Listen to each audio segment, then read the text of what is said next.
কিছু অশিক্ষিত লোক বিএনপি করে, কিছু অর্ধশিক্ষিত লোক বিএনপি করে।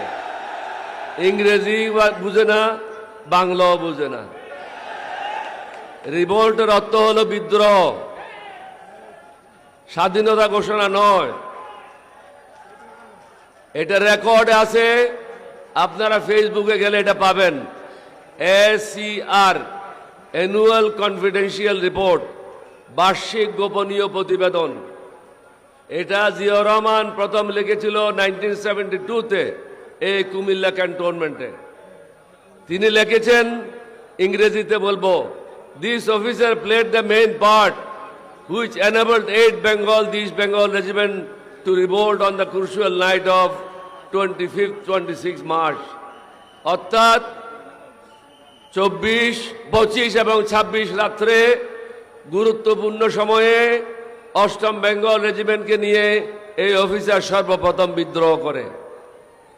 8ম বেঙ্গলের দ্বিতীয় সিনিয়র অফিসার তৎকালীন মেজর মীর শওকত আলী, পরবর্তী পর্যায়ে লেফটেন্যান্ট জেনারেল মীর শওকত আলী, তিনি লিখেছিলেন, this officer on his own initiative asked Ziaur Rahman two declare independence of Bangladesh.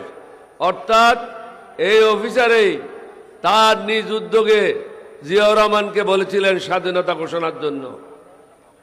তাহলে প্রথম বিদ্রোহ কে করল? ক্যাপ্টেন অলি আহমদ। 5 মিনিট পরেই জিয়াউর রহমানকে গুলি করে হত্যা করে কর্ণফুলীতে ফেলায় দেওয়ার কথা। আমার টাইমলি অ্যাকশন, যথাসময়ে পদক্ষেপের কারণে জিয়াউর রহমান আল্লাহর মেহেরবানিতে, আল্লাহর হুকুমে রক্ষা পেয়ে যান। স্বাধীনতা ঘোষণার ব্যাপারে তাকে আমি পরামর্শ দিয়েছিলাম। কেন পরামর্শ দিয়েছিলাম? ওনাকে বললাম যে আমরা বিদ্রোহ করেছি চট্টগ্রাম থেকে, বাংলাদেশের মানুষ তো জানবে না কিভাবে বিদ্রোহ করলাম, তাহলে বাকিরা কি করবে?